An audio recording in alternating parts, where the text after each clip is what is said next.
the Patriots. If you've listened to this podcast, you've watched us, you know I'm a Jets fan. This is a little bit weird that the Patriots are not in it. You've got Bill Belichick slamming his phone in probably the most gifable moment, but ultimately the Pats lose to Buffalo 38-9. It was bad, Marcus. It was bad. I thought New England actually could make that game close, and it really brings us to a much larger question. Is the Pats dynasty officially dead? I have very strong thoughts. This team has tormented me, my childhood, my teenager years, my adulthood, whatever. So what do you think when you look at the Patriots, where they go and where that dynasty stands right now? I guess it depends on what you're defining as a dynasty. Agreed. Because it really ended once Tom Brady left, right? Because it's just a totally different team. So yeah, it has ended. But does that mean the Patriots they're done for the next 5-10 years? They're never going to be a contender again? I don't think that's the case. They had to have one of these years where they kind of reset the books in terms of salary cap because they've spent so much money. The draft picks haven't hit.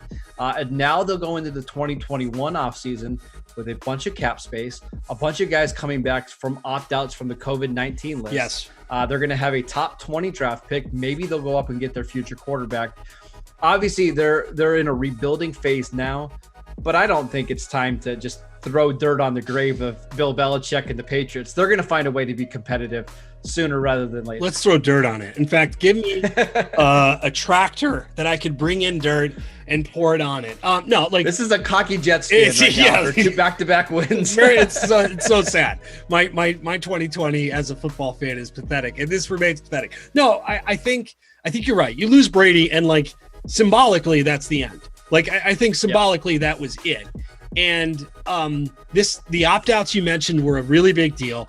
I think the big reason why this is the end, though, Marcus, is the rest of the division. Jets, let's exclude the Jets from that, although they're going to probably get a lot better in the next couple of years just because of draft equity.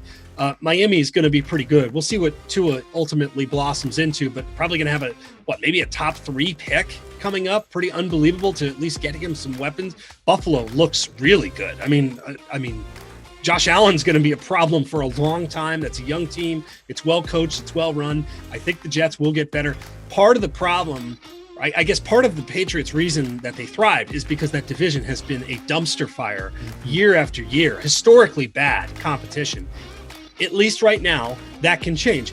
My thing, I guess I'll ask you this, Marcus, when we talk about, okay, this dynasty being over, if you are the Pats, like what's your blueprint? Do you go get that quarterback? Because as we've seen, you can turn this thing around. You could start something new. I don't think it's going to be a dynasty, but it doesn't take 5 years to rebuild a football team. You can do it in 2 or 3.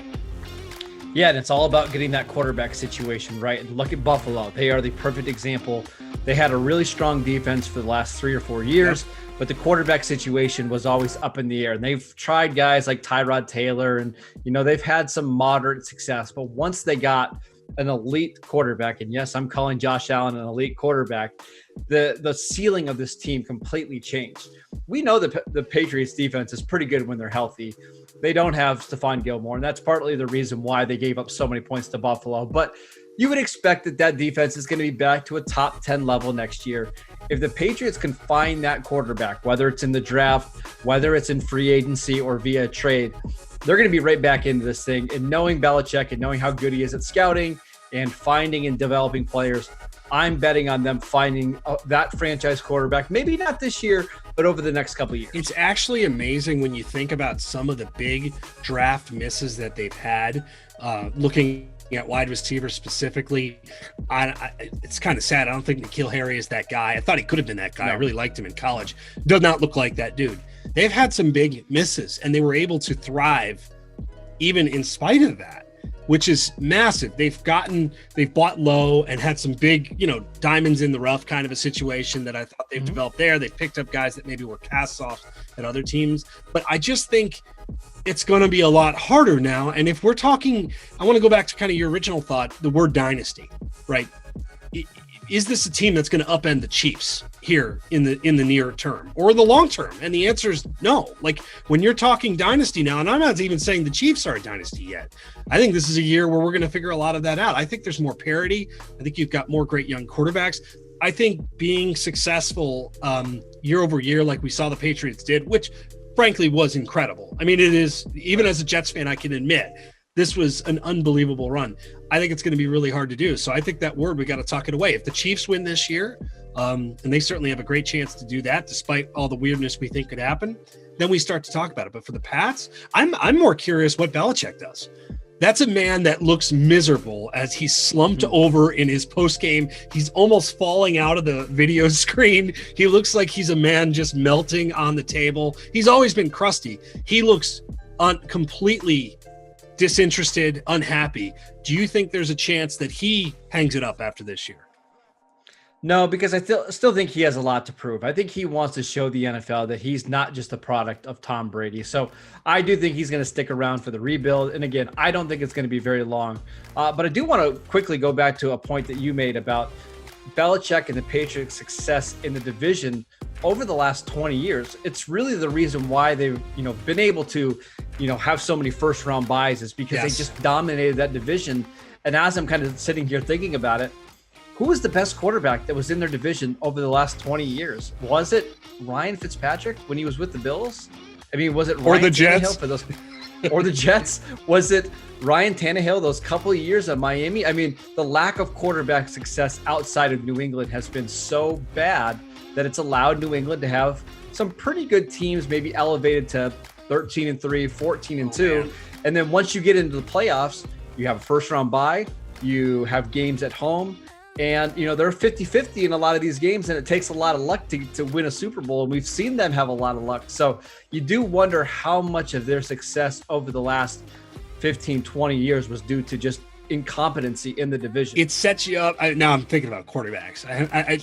I'm going back to Chad Pennington, Marcus. Is that the guy? I mean, I'm dating myself with my man Chad, but that greatest hits list that we should at some point put together for the AFC East quarterbacks while Brady was there. And by greatest hits, I mean most comical errors. It's awful. That's fascinating to think about and very, very sad. Can I tell you a quick story about Chad Pennington? Yes. Yeah, I saw him one time at a theme park, and he was doing the ball toss where you have to hit the milk cartons or the milk jugs. Oh no.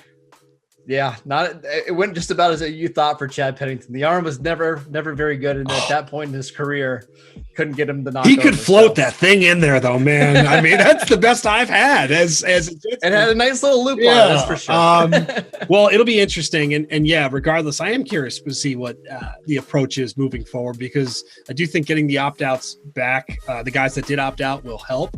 But there's a ton of work to do.